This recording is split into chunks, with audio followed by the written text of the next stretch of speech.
has, as I have from this podium on quite a few occasions. We're never going to say in advance what the president's going to do. And as he said last night, in addition to those comments, you'll have to wait and see. But how seriously should the American public or American adversaries, for that matter, take these comments? Was it a joke? Was it serious? I think you can take the president protecting the American people always extremely serious. He's been very clear that that's his number one priority, and if he feels that action is necessary, he'll take it. Blake? Sarah, let me ask you about the HHS decision today to expand the contraception waiver. The ACLU has already filed a lawsuit, or at least announced its intention to, and this was their response. They said, and I quote, "The Trump administration is forcing women to pay for their boss's religious beliefs." They go on to say, "We're filing this lawsuit because the federal government cannot authorize discrimination against women in the name of religion or otherwise." Your response to that would be what? I don't think it's been a secret that I would probably never use the ACLU to get any of my talking points.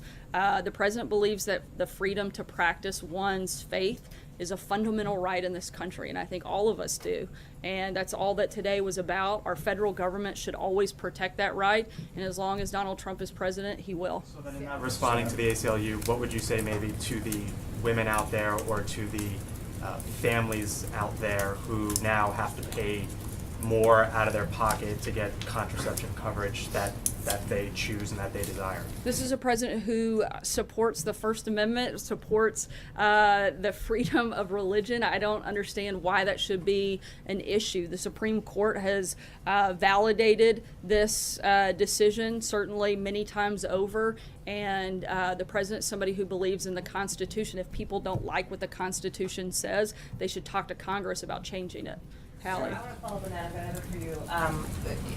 Given the lawsuits that the ACLU has already filed, said it would plan to file, is the administration prepared to defend this contraceptive mandate rollback all the way to the Supreme Court if need be? The Supreme Court's already made clear what their position is, and it supports what this administration has done. There will be a legal fight that escalates to the Supreme Court I level. think if it does, it'll show that this administration is on the right side of the law. And then my question, Sarah, was just on the calm before the storm issue again, because if the president wants to preserve... Why wouldn't we ask the same question? Well, it's a different question, It's actually. Friday, so I thought maybe we'd change it It's up. actually a follow-up, because if you said the president wants to preserve an element of surprise. So if he wants to preserve an element of surprise, why would he dangle hints about his actions in the first place? I don't believe he did.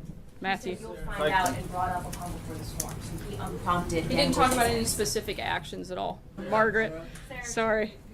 Two quick questions for you. One, there have been some rumors about the future of Secretary of State Rex Tillerson today. Can you continue to say the president remains confident in him as Secretary of State? He does. As he said yesterday, or 2 days ago, as I said yesterday, nothing has changed despite what you may read in the media or watch on TV. I would certainly trust the president in my comments far above those of other reporters. And I want to ask you, the president, words matter. The president can move markets. He can cause miscalculation when it comes to adversaries. In the context of the questions asked of you today, when you've been asked of what he meant by calm before the storm, you've mentioned North Korea, you've mentioned Iran. There's the implication that there is some kind of military action. There was some sort of forecasting there. Can you clarify if we are interpreting things correctly? I haven't been specific about anything. I've also talked about the fact that we're continuing to put maximum economic and diplomatic pressure on countries like North Korea. I'm simply saying that all options are on the table, as they have been, and we're not going to announce what actions we'll be taking until that moment comes. Thank you, Sarah. Two questions, if I can. Why not? I asked you about Senator Corker a few Just weeks not back. three. Two's the one. Just two. I asked you about Senator Corker and some of the comments he made a few weeks back. Earlier this week, he said that Secretary Tillerson, Secretary Mattis, and General Kelly are basically what's keeping the country separated from chaos, and he said that there are other people in the White House that aren't, putting forth policies in a coherent fashion. Do you have any response to Senator Corker's statement? Look, I think that the president is the one that's keeping the world from chaos. He has an incredible team around him that's helping him lead that effort, and he's had tremendous accomplishments on the international stage by working with allies and confronting enemies. We're going to continue doing that. We're going to continue doing that as a team with the president leading that effort. Is General Kelly helping to lead that effort? Is General Kelly? I'll come back to you. We have Sarah, time. getting back to these calm before the storm comments, I wanted to ask you about that in a different way. There's a theory in Washington, and forgive me if you've been asked about it before, that the president subscribes to this madman theory, that if he makes a lot of unsettling, off-putting comments that sort of throw people off, that he likes to keep his adversaries guessing. That's sort of the point of making comments like calm before the storm and so forth. What is your sense of that? Is there anything to that? I think the president's addressed this himself.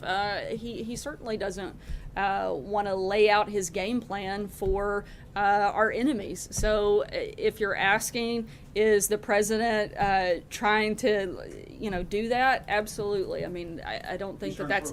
I don't think that that's a secret. I wouldn't say necessarily that he's trying to throw people off, but he's not trying to broadcast or telegraph his exact actions. I think we've seen what a failure it is when an administration does that, and this is a president who's going to do it differently and do it better. Just a quick follow-up on that. So when people when they sort of catch their breath in this town, when they sort of hold their breath in this town, when he says something like that, you have a smile on your face. I mean, is that somewhat satisfying? No, I just picture people in this town actually holding their breath. That might be a welcome surprise for most of America. Go ahead. Sarah, just one more thing I want to pick up on what Margaret was trying to get at, I think, is let me put it to you this way. Can you exclude the possibility that the president was actually just being mischievous?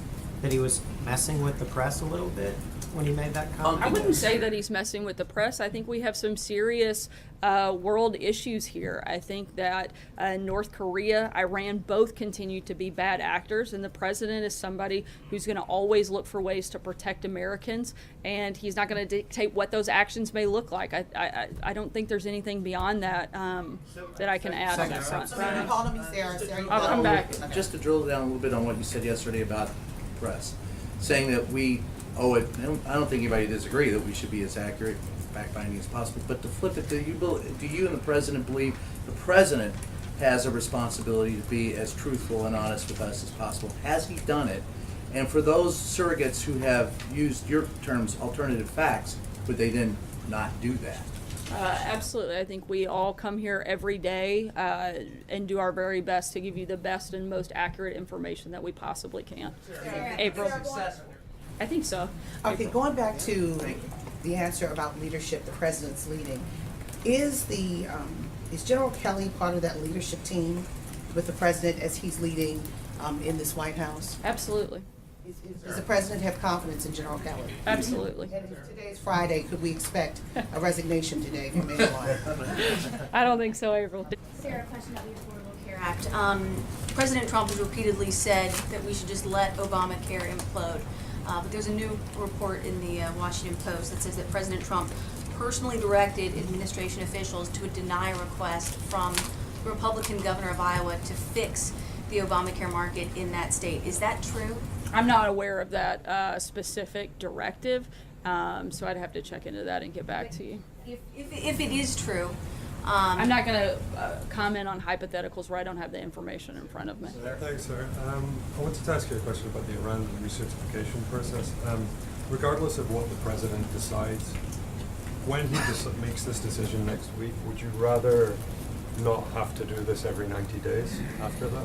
Again, as I said earlier, we're looking at something that is a broad strategy, doesn't just address one part of Iran's bad behavior, but that addresses a wide range of issues. So that would certainly be our focus. Hopefully, they would begin to not be a bad actor and we wouldn't have to do this at all. But our goal, again, would be to address a number of factors, not just one or two things. Peter? Second question.